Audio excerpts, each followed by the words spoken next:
Bem-vindos a mais um programa do Vendendo a Sua Empresa. Eu sou o Denis Morante, sócio fundador da Forteza Partners. E hoje a gente vai mergulhar num caso emblemático que a gente conduziu há poucos anos atrás para fazer com que vocês fiquem sempre mais próximos possível da realidade de uma transação. Então eu estou aqui hoje com o José Eduardo Vidigal Pontes, que era vice-presidente do Conselho de Administração da Nadir Figueiredo, em 2017 até 2019, quando foi feita a transação de venda da Nadir Figueiredo em setembro de 2019. Transação essa que eu tive a honra e o prazer de ser escolhido por eles para conduzir. E a gente vai conversar aqui com ele sobre todo o contexto da transação, sobre o processo, sobre as dificuldades, as facilidades, as lembranças e etc., que ele vai poder dividir aqui conosco. Então, Zé Eduardo, super obrigado pela tua presença aqui hoje.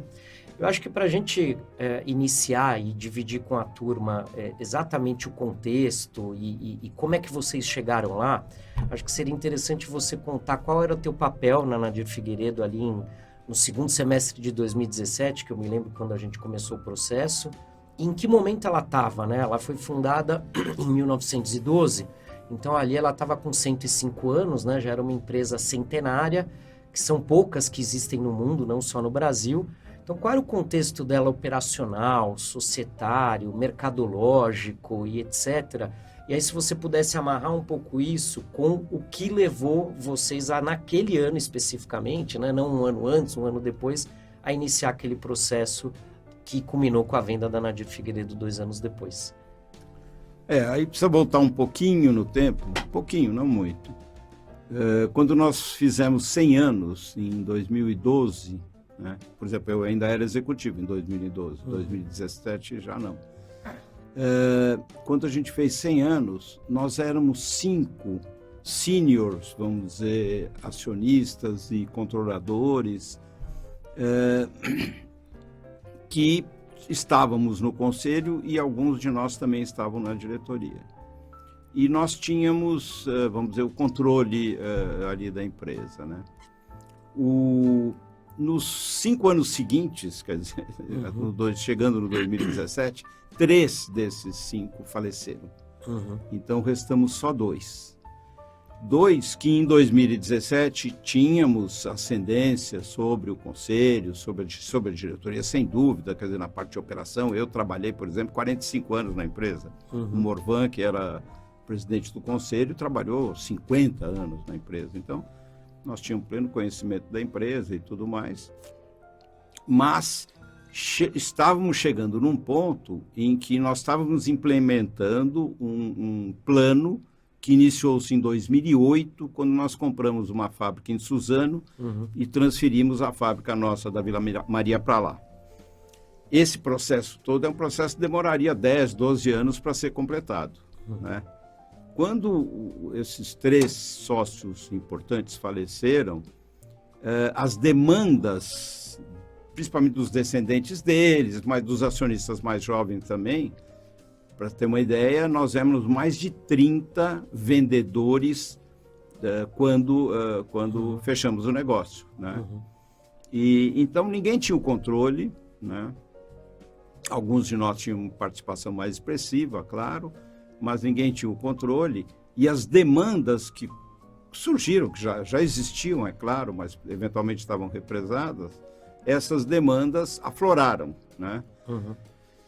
Então a pressão por dar liquidez às ações, esse tipo de coisa, foi aumentando. E nós estávamos no meio desse processo, do plano de transferência para Suzano, de consolidação da liderança de mercado que nós já tínhamos. Nós compramos 2 concorrentes naquela ocasião, né?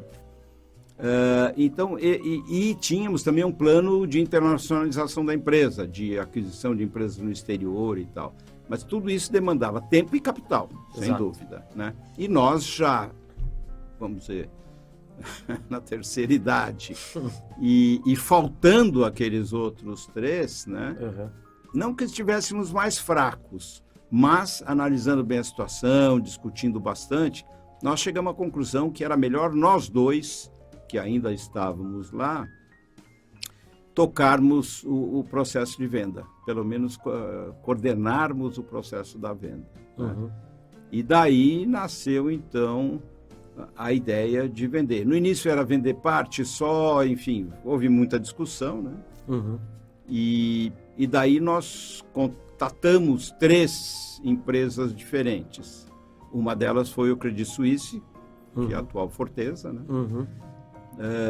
E outras 2. Nós gostamos mais da proposta da Credit Suisse e além, vamos dizer, da competência, né, que a gente sabia, né? Nós já conhecíamos o Denis há 20 anos, mais ou menos. Né?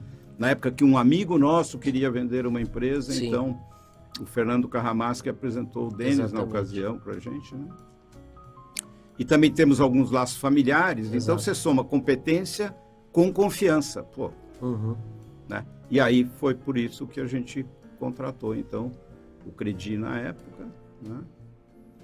E, enfim, e começamos o processo. Isso foi ali no segundo semestre de 2017, né?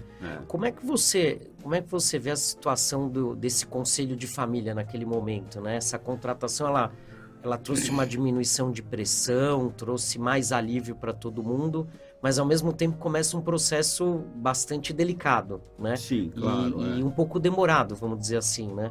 Como é que você, como presidente, vice-presidente do conselho e presidente do conselho de família, como é que você começou a gerenciar essas emoções, essas expectativas? Porque a partir desse momento você troca um tipo de sentimento por outro, né? Até aquele momento, de uma certa maneira, eles te pressionavam a fazer algo. Daí você fala, ok, começaria a fazer. Como é que se transforma as expectativas, o enfoque, a abordagem das pessoas a partir dali?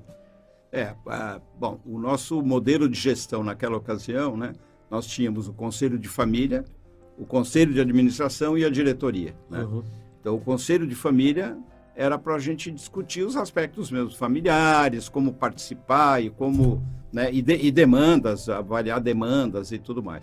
Basicamente, sempre a demanda por mais dividendos, sempre é uma demanda forte, né? Uhum, uhum.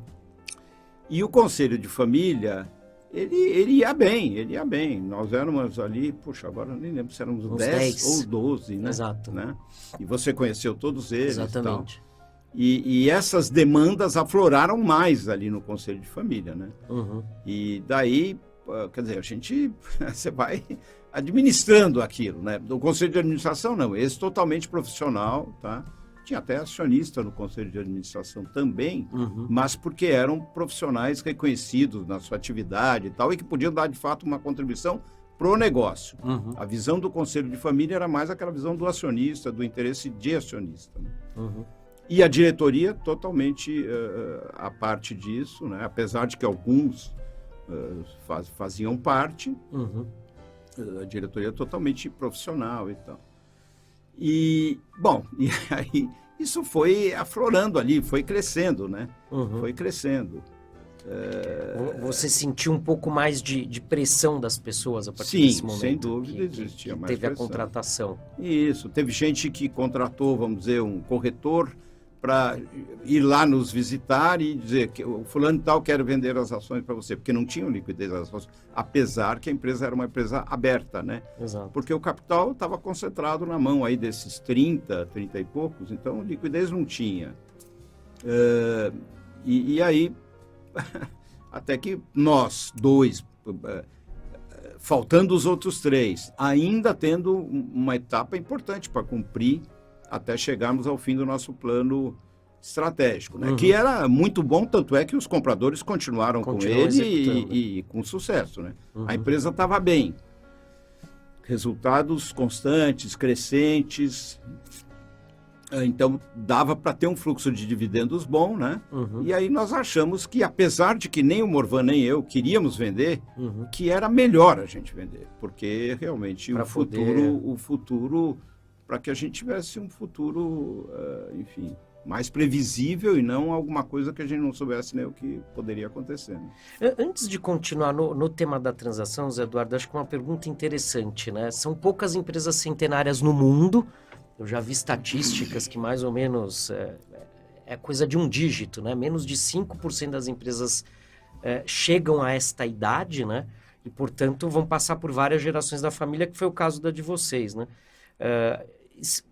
Falar um pouquinho sobre esse assunto antes da gente ir para o processo. O que você julga que foram fatores-chave para a Nadir Figueiredo especificamente ter ido tão longe, né, do ponto de vista de controle do mesmo núcleo, não do mesmo núcleo familiar, né, mas da mesma família, né? Eu me lembro, são 4 acionistas iniciais e a gente chega em 30, 40 acionistas em 2019, quando a transação aconteceu, e a empresa já estava com 100 e poucos anos. O que você acha que, pelo menos do que você viveu, né, dos 45, quase 50 anos, o que foi chave para ela ser tão longeva e ir tão longe nas mãos da mesma família?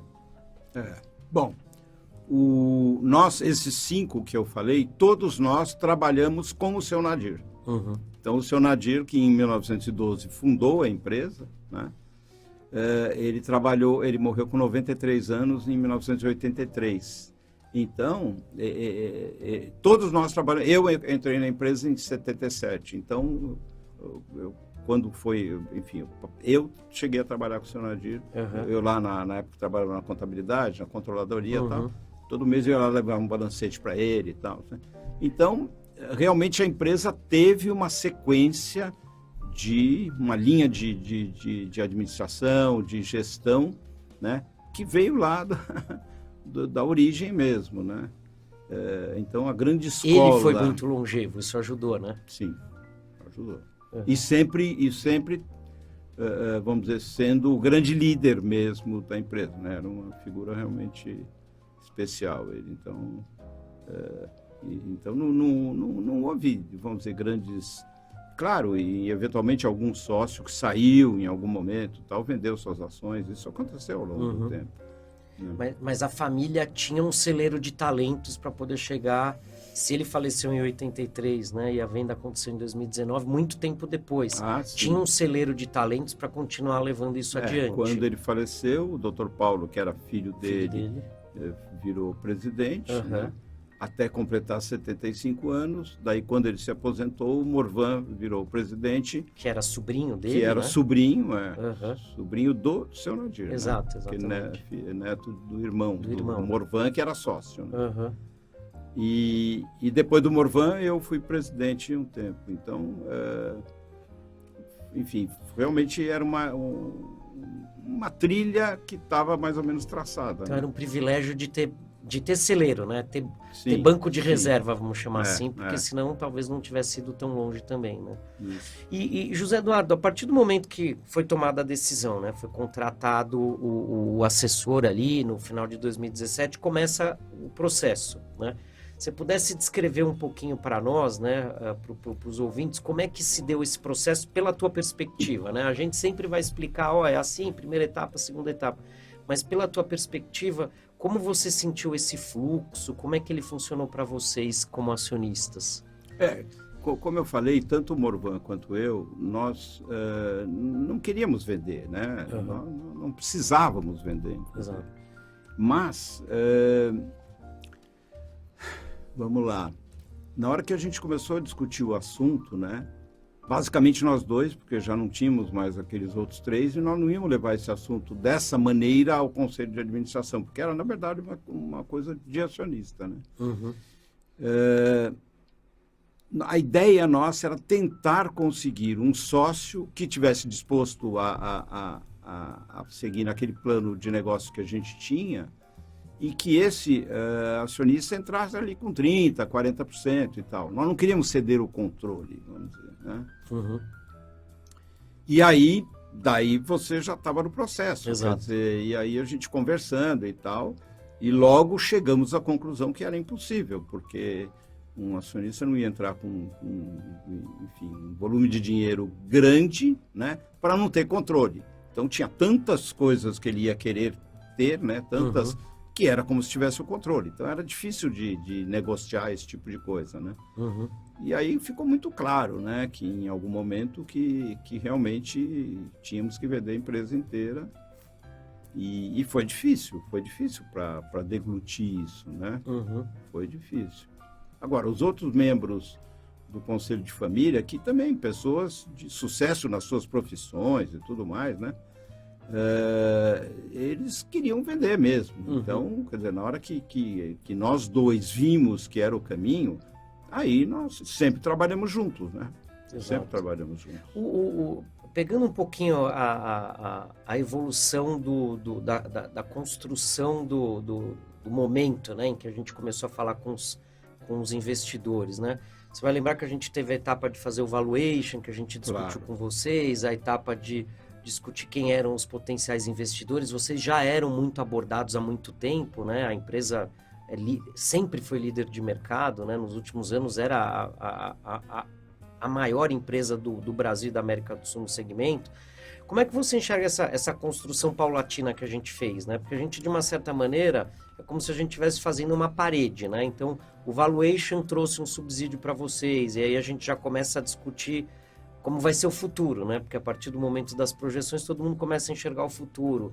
A lista de investidores, quando a gente começou a preparar os materiais para ir a mercado interagir, você acha que esse caráter paulatino foi permitindo também que vocês se ambientassem melhor e construísse um consenso dentro do conselho de família, que era diverso, né, José Eduardo? Tinha, pelo menos eu me lembro, pessoas de idades bem diferentes, né? E como você mesmo disse, de históricos profissionais também bem diferentes, né? A gente tinha, tanto você quanto o Morvan, que foram executivos muito tempo, pessoas que exerciam profissão na área da saúde, na área do mercado financeiro e assim por diante, né?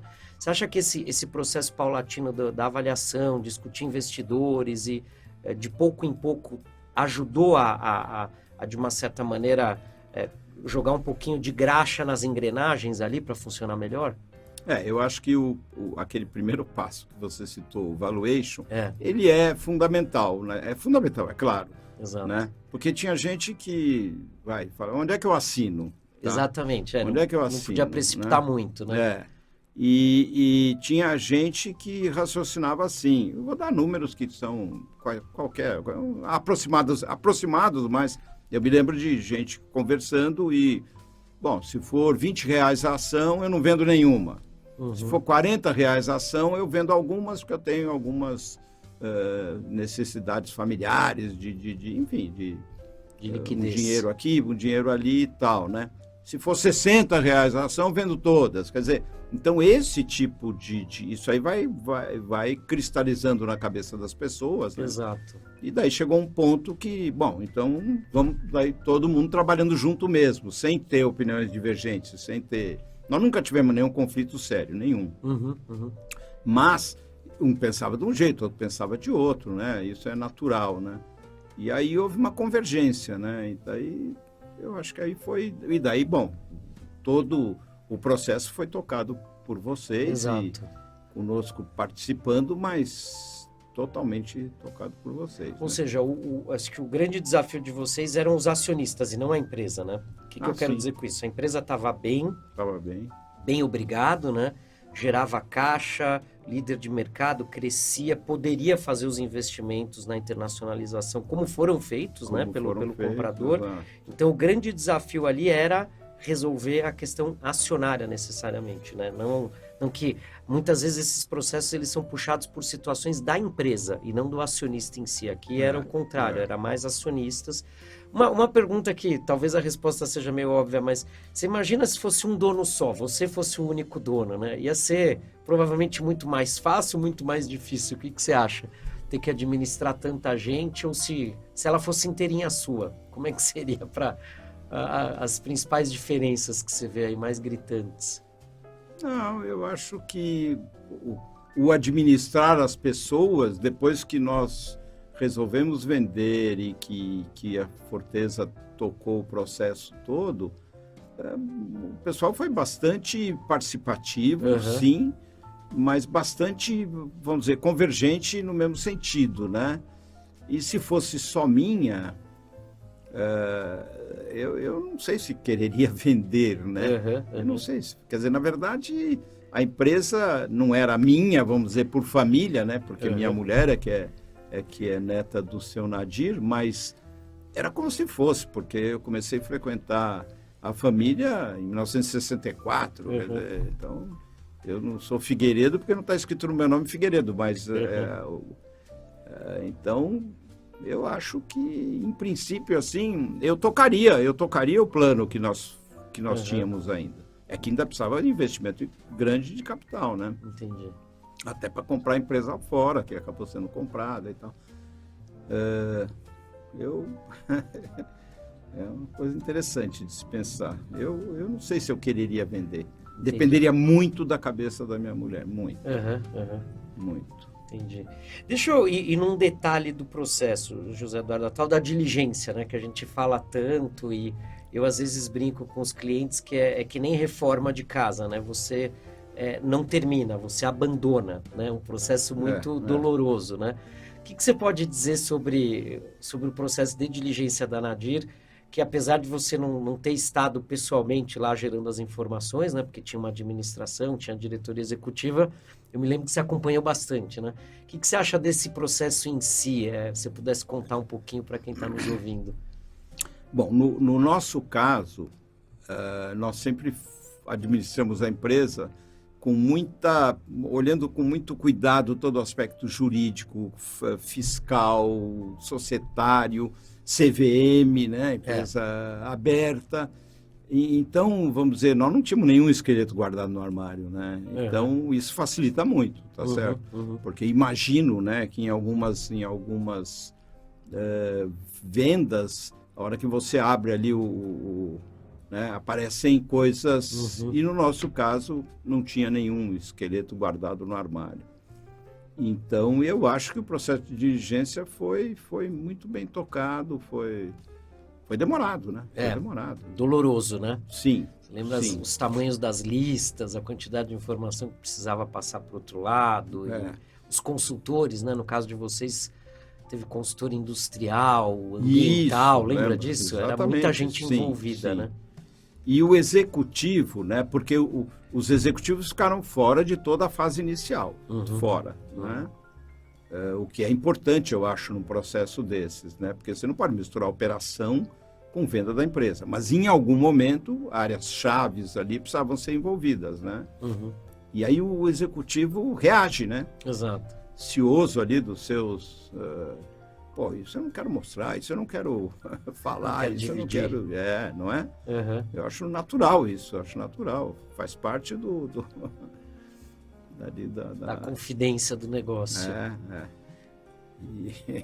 E aí tem... Mas eu acho que foi bem a diligência, foi bem. E me fala uma coisa, a escolha do noivo, né? Que foi, no caso de vocês, foi o fundo americano HIG de Private Equity que comprou 100%.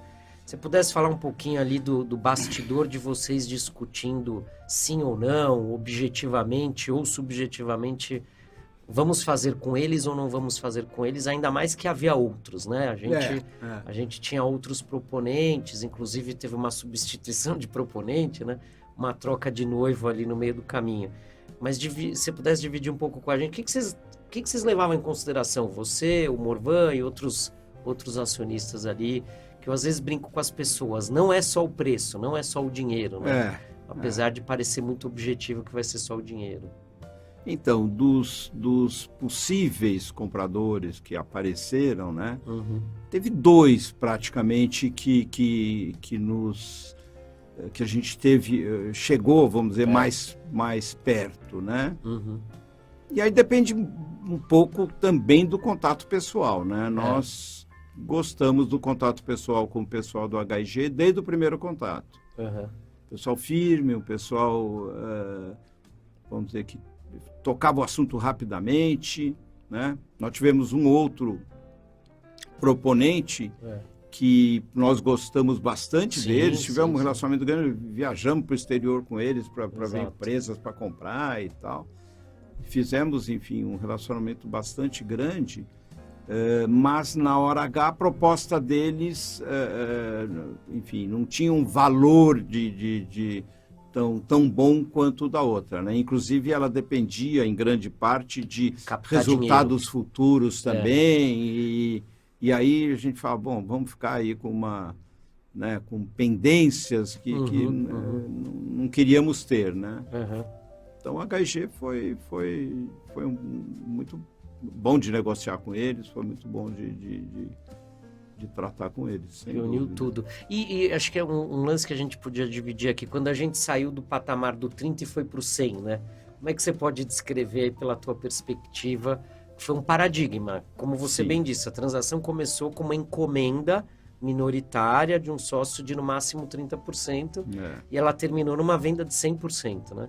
Essa guinada, se você pudesse descrever um pouco como é que ela se passou. Alguns que topariam isso, de cara colocaram tantas, não é exigências, mas exigências no fim das contas, mas tantos parâmetros que deveriam ser atendidos e tal, que você olhava e falava, bom, isso aqui é sócio majoritário, não é minoritário, né? E daí a gente conversando isso, e conversa, discute, fala, escuta, se é para vender desse jeito, é melhor vender tudo. E daí é que... o HG se apresentou. Isso, e daí, tá bom, eu topo comprar tudo. E foi assim, bem, enfim, bem rápida, né?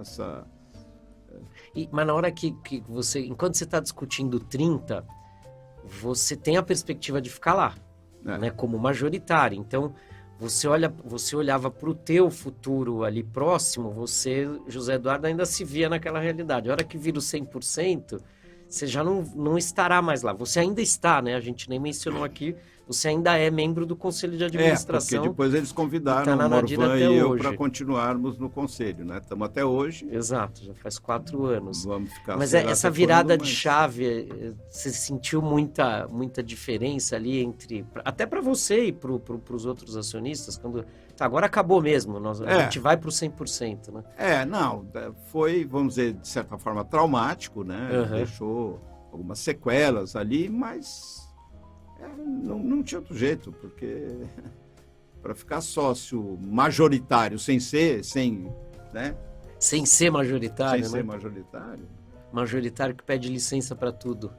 Porque a gente não sabia o que o comprador, que caminho ele ia seguir, né? E o HG preservou a espinha dorsal da empresa, preservou tecnologia, preservou aqueles aspectos importantes que davam à empresa a condição de líder e tal, né? E isso era uma preocupação da gente. Bom, então, de repente, o cara quer dar uma guinada, né?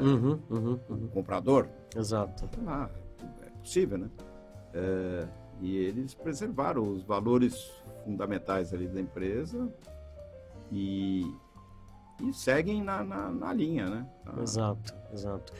José Eduardo, com relação ao processo de negociação, né? Ou seja, teve a migração para o HG, teve a diligência, o processo de negociação em si, você lembra ali de momentos-chave, momentos assim críticos da negociação? Eu lembro uma vez que a gente, até num feriado em julho, recolheu todo mundo para dentro do escritório de advogados, 10, 11 horas da noite, você vai se lembrar dessa noite, né?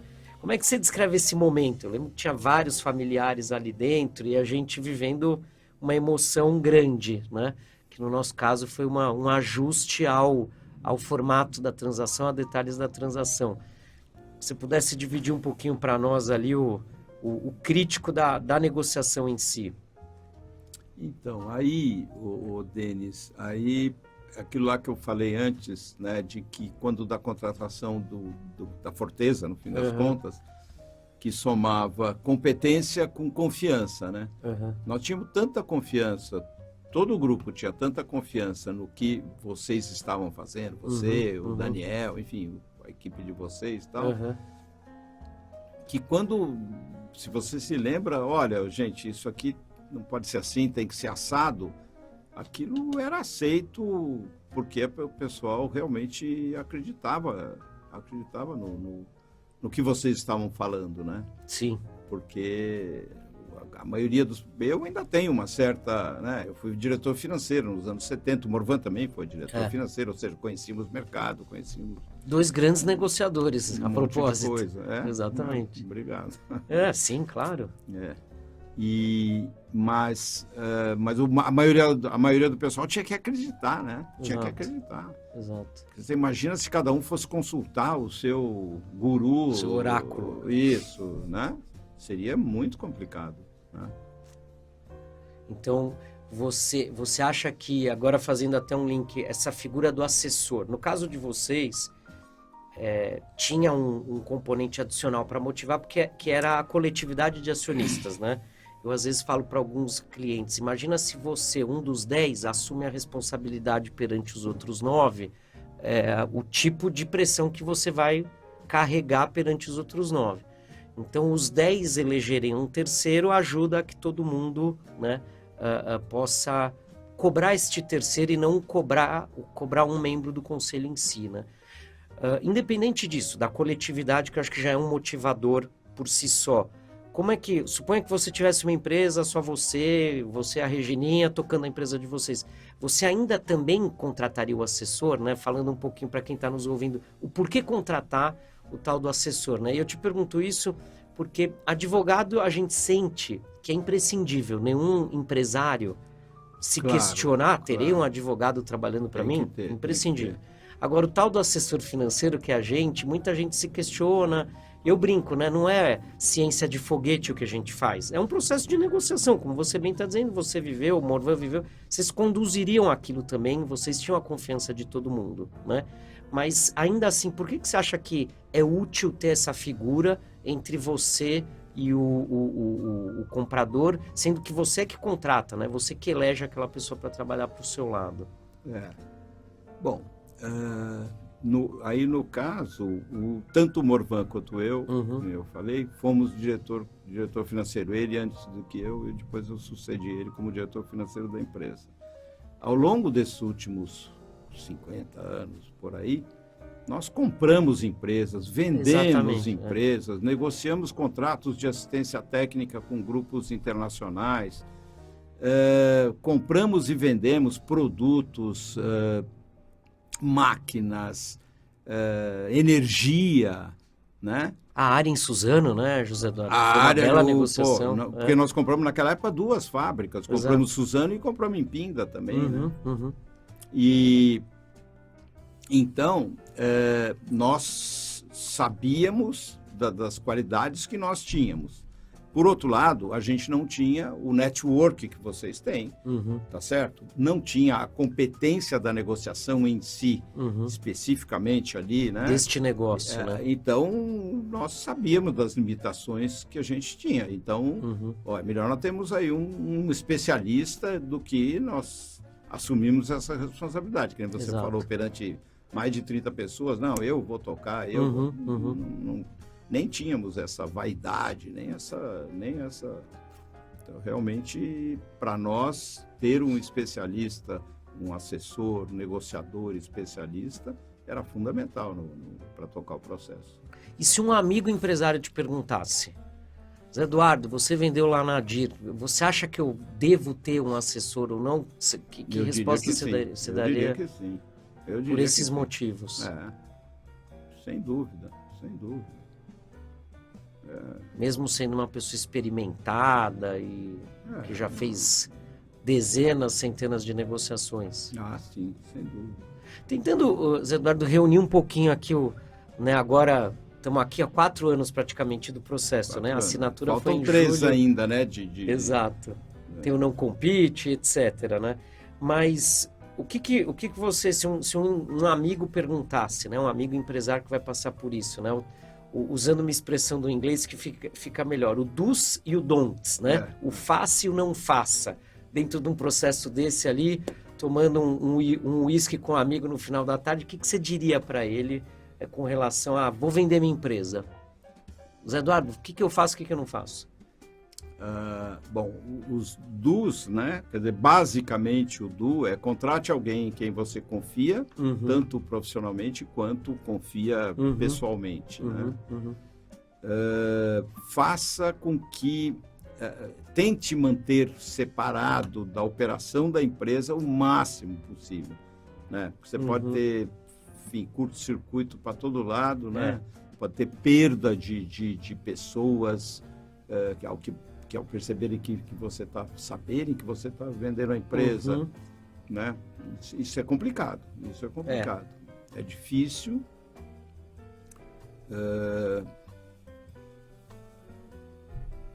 Tente quer dizer, faça com que a empresa esteja o mais redonda possível, Exato. mais redonda possível, né?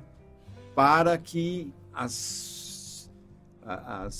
os esqueletos aí não apareçam demais, né?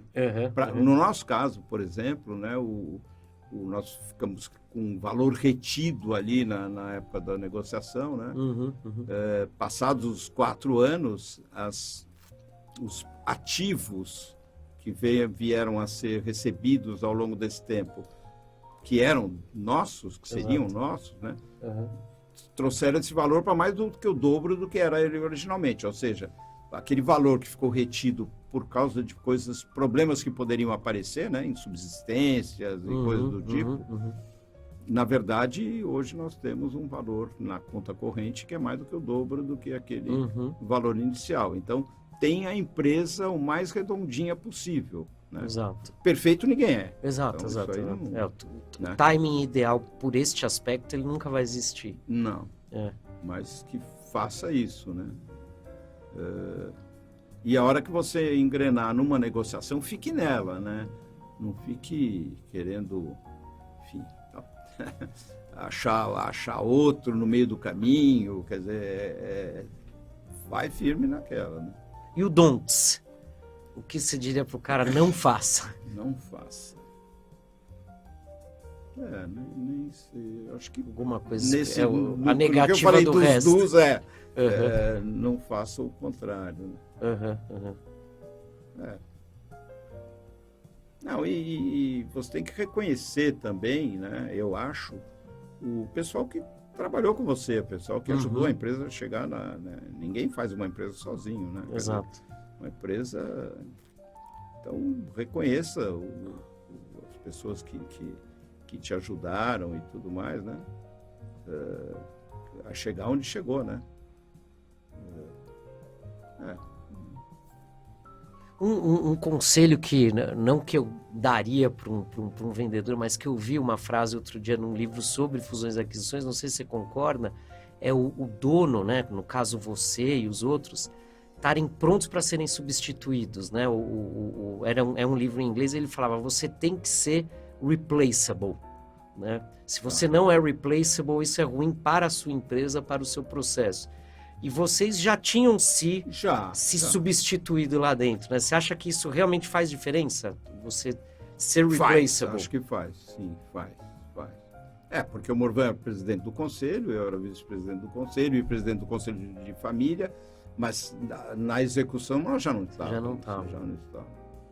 Então, nós já tínhamos sido substituídos, né?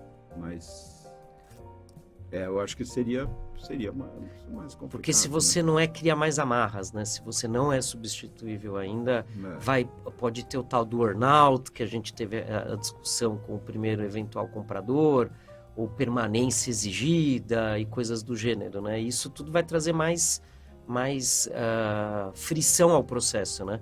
Do que se você é substituível, acabou. Tá tudo tranquilo, né? É melhor. No dia seguinte, você não precisa estar lá, tá tudo bem, né? É melhor, né? Eu conheço gente que vendeu empresa há 4, 5 anos e continua trabalhando lá até hoje. Quer dizer, sei lá, é uma situação complexa, né? Estranho, né? Estranho. Exato.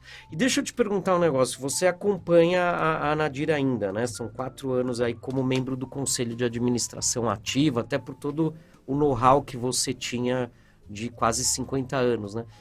Você acha que no final a transação para a Anadir valeu a pena? Ela está bem?